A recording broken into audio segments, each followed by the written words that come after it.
What's going on, everyone? It's your boy Savvy, and welcome back to the Savvy Show. And today we got a pretty, looks like a comedic SCP. Ain't gonna front. It looks pretty goofy. It's SCP-3166 Gorefield. So you guys would probably, recognize that name, kind of similar to, something along the lines of Garfield. But this version of Garfield, I'm just gonna say, looks like he's been through some hard times, like just to say the least. So man, let's see what this SCP got in store for us today. And if you guys are excited as well, remember, smash that like button blue and also join the family if you're not already part of it. We're pretty small right now, so we'd love to have you. Keep the train rolling. I'm gonna be posting SCP videos every single day, so if you guys enjoy my reactions, it's gonna be the best place to be to get that SCP dose of heat. So with that all out the way, let's get this show started. Alrighty, SCP-3166 Gorefield. Yo. I stumble back, begin to run away as my fear catches in my throat, emerging as a strangled cry. I alternate between turning around and glancing back over my shoulder, desperate to escape, but unwilling to let the thing out of my sight. That looks like some dude in a old Garfield costume, bruh. Like, what? Yo. Hello, everybody. I'm TheRubber. Today, we bring you SCP Foundation Euclid Class Object SCP-3166. Let's get it. SCP-3166 is a 2.1 meter tall humanoid entity, presumed pataphysical in nature. Humanoid? Known to manifest during periods when the Gorefield media franchise is performing poorly in terms of public reception. Yo. The exterior layer of SCP-3166's body resembles a crudely made costume of the character Gorefield, which field inspection has shown to be composed of legitimate cat fur. However, analysis of SCP-3166's composition in the field has shown that its interior mass is composed entirely out of pasta, specifically lasagna. SCP-3... Okay, it's been a while since I watched Garfield, but wasn't that like his favorite food? Like lasagna or something like that? Maybe that's why he's filled with lasagna? This SCP is goofy as hell.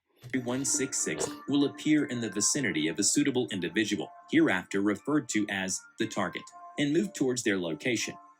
Known targets of SCP-3166 have included individuals prominently involved in rival media to the Gorefield franchise, individuals formerly involved in the production of the Gorefield comic strip, individuals involved in parodies of the Gorefield franchise, vocal critics of the Gorefield franchise, and last but not least, Gorefield creator Jim Davis. He's hitting all the targets. He ain't missing. This Gorefield cat doesn't miss, bro. Yo. This has only occurred on occasions where the negative reception Gorefield was receiving could be traced back to Mr. Davis's poor management of the franchise. Upon reaching its target, 3166 will attempt to inflict bodily harm upon them. Damn! A mixture of blunt force using nearby objects and force feeding of lasagna. Yo, okay. This is hilarious. I thought that was like blood when we saw snippets of what he was doing, but I thought like he was going to eat them. Like, look at those teeth. But this dude literally punches them, throw glass at him, and force feed them lasagna. Yo, this shit's hilarious, bro. Oh my god. Lasagna was obtained through self-disembowelment. During this process, SCP-3166 will vocalize by meowing, purring, and screeching in the manner of an extremely agitated cat. Lasagna outside SCP-3166's mass has proven to be an effective form of bait for 3166. Oh my god, that's how they captured him probably. Lasagna, SCP-3166 will abandon its original goal. That literally looks like two PP and J stacked together. Just saying. Just want to throw that out there. It's pretty, pointless, but I mean, that's just goofy. Instead, attempt to incorporate the pasta into itself. SCP-3166 first manifested on the 23rd of October 1989 within the Chicago offices of United Media, who were the publishers of the Gorefield comic strip at the time. Upon manifestation, 3166 wandered around the offices in a confused and distressed manner before indiscriminately assaulting any individuals present after security attempted to apprehend it. It disappeared 20 minutes later. That's how it crawls? Foundation agents responding to the situation distributed amnestics as appropriate. Over the course of the following week, similar manifestations took place at several United Oh yeah, Media because it can offices manifest around the everywhere. country, I forgot. ending on the 29th of October 1989. Following that date, 3166 altered its behavior to its current form. Whoa. The week of Garfield comic strips below, beginning on the 23rd of October 1989, was believed to be its pataphysical awakening. Day 1, the 23rd of October 1989. Garfield woke up from a sleep and felt an eerie sensation. As he was walking out of his room, he did not feel right, as if the place was not his own home. Day 2, the 24th of October 1989. He felt lonely because the house was empty. John was not home, and so was Odie. Oh God. Day 3, the 25th of October 1989. Garfield thought to himself, John must be at the grocery. There was a for sale sign outside of his house. Damn. The house looks like it had been abandoned for a long time. God damn. Day 4, the 26th of October 1989. He's been through Garfield had the shock of his life.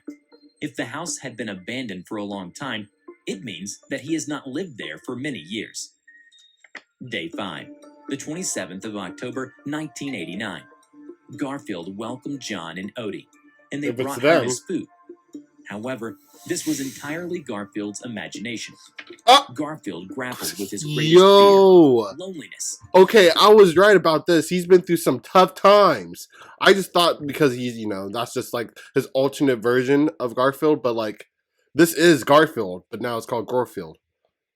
Damn. Day 6, the 28th of October 1989.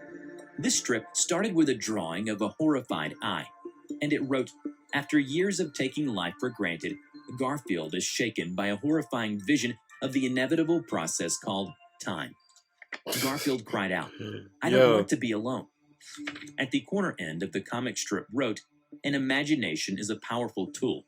It can tint memories of the past, shape perceptions of the present, or paint a future so vivid that it can entice or terrify, all depending upon how we conduct ourselves today. Wow. Initially, individuals involved with production of Garfield comic strips claimed to have no memory on working on that week's strips.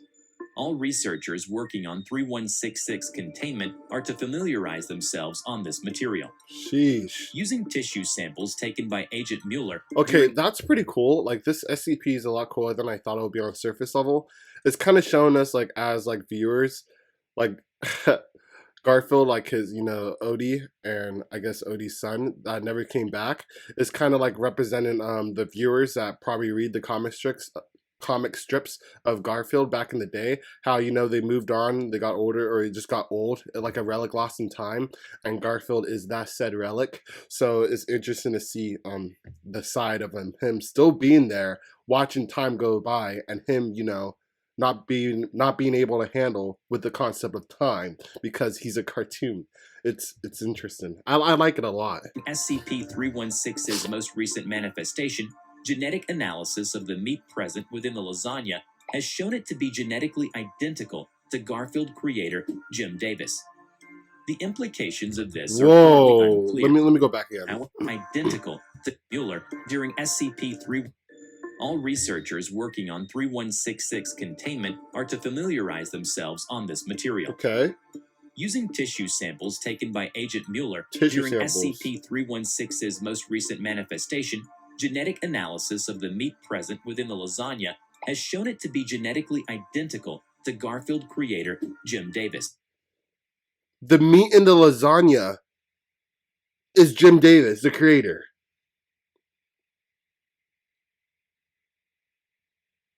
That's all I gotta say about that. The implications of this are currently unclear. However, during surveillance of Mr. Davis by containment teams, he has complained of severe mosquito bites in the night, on a number of occasions immediately preceding 3166 manifestation. In order to contain 3166, the Garfield media franchise is to remain active and successful for as long as feasibly possible. Funding is to be... Okay, maybe the blood was in the lasagna and not the meat itself, because he's obviously still alive. He has all his meat. No homo. But, like, still, like, that's kind of weird. Probably because of mosquito bites, Or is it like something Garfield's been doing, you know, taking his blood, mixing it up? Maybe that's the secret sauce in the lasagna. Provided to any Garfield media ventures via Foundation front companies present in the comic and film industries. Agents embedded within Paws Incorporated, which is the sole owner of the rights to Garfield, and Andrews McMeel Syndication, primary distributors of the Garfield comic strip, are to place targeted mimetic agents in outgoing comic strip, encouraging the retention of a sizable Garfield fan base, and discouraging Jim Davis from discontinuing Garfield. Wow. Agents are to monitor individuals at significant risk of attack from 3166. In the event of a 3166 manifestation, agents are to use supplied frozen lasagna to lure 3166 away from its target. Get him. And dispatch it once out of public Yo, view. this is funny. Any witnesses are then to be administered amnestics as appropriate for their level of exposure. The below article is an associated tale written by I Am the Oga on the 30th of August of 2018. I walk down the street on my way home after a long night. It's not yet fully raining, but there's still a slight drizzle about. I put on my waterproof jacket, but while it keeps me dry, it does nothing against the chill of the quiet night air. Aww. The office wasn't a pleasant place today. Apparently, the strip isn't doing so well, and the numbers are going down. Being a new hire is rough. I cannot say that the fading popularity surprises me. It's been the same stale strip for years now. But apparently, some investors were really upset. Hey, he's part of the SCP Foundation. What the hell? Some suits were prowling around today, asking questions and taking names. I stopped for a minute on my phone to confirm a sneaking suspicion. Yep, I went the wrong way. I shouldn't be anywhere near the park. It is easy to get lost in the rain. I sigh and turn around, resigning myself to another miserable 10 minutes of slogging through the rain. Damn. There is a figure What's gonna happen? standing quietly under the street lamp. Yo. I stop again, mildly unsettled by this. I call out to him, asking if he is okay, but no response comes. Instead, the figure begins to How walk he's forward, walking? Yo. taking a step into the light. The baggy suit slumps and sags with each step. Yeah. The matted orange fur too dirty to be slicked down by the rain. The lazy-eyed face is at an angle, crudely propped up upon the head, swaying as it advances. The tail drags in the puddles, only adding on to the stains already coating it and the rest of the body. Yuck. It raises the old baseball bat it carries, picking up speed. I stumble back, begin to run away as my fear That's catches running? my throat, Better run emerging as a faster. strangled cry. Alright. I alternate between turning around and glancing back over my shoulder, desperate to escape, but unwilling to let the thing out of my sight. Damn. It thumps the bat against the fence as it runs, sickening thwack sounding He's with gonna whack you against the head and force feed you lasagna. You better keep on dipping, boy. Yo. each blow. Too focused on the beast, I did not avoid the puddle, and my foot slides out from under me, Rookie sending mistake. me crashing to the ground. As the world whirls around me, seeing nothing but darkness and rain, a low, agonized meow sounds from above me, immediately followed by Lasagna a crushing time. blow to the hip. Ooh. I scream out in pain, but as I gasp for breath, a horrible, wet, tearing noise fills the air, accompanied by another guttural screech. Then, a dripping, slimy mass is slammed into my face, and my monstrous assailant begins forcing Coming from the eyes, too. Yo. fistfuls more down my throat. Man, I hate Mondays. Before we end this video, we are Oh my god. Okay, that was funny. That was funny more than anything else. Like I figured it would be. Yo, okay. That was a good one. I really like the background. We actually got background of the Gorefield cat. It wasn't just like, oh, it came to be because, you know, this and that. He was, you know, it was a cat that was forgotten within time. And it was dope to see. I really like getting like backgrounds of the SCPs and how they come to be. And this was an interesting one because there's a different concept than all the other ones that we've seen so far. Because this SCP is like a bad version of something that was once good. So yeah, with that all out of the way, that ends and concludes today's show of SCP-3166. I hope you guys all enjoyed the reaction. If you guys did, please don't forget to smash that like button. And also remember to sub to the channel as well. I make content like this daily for you guys, so you will never be bored on this channel. So with that all out the way, hope you guys all have a blessed day. And I'll catch you guys on the next one.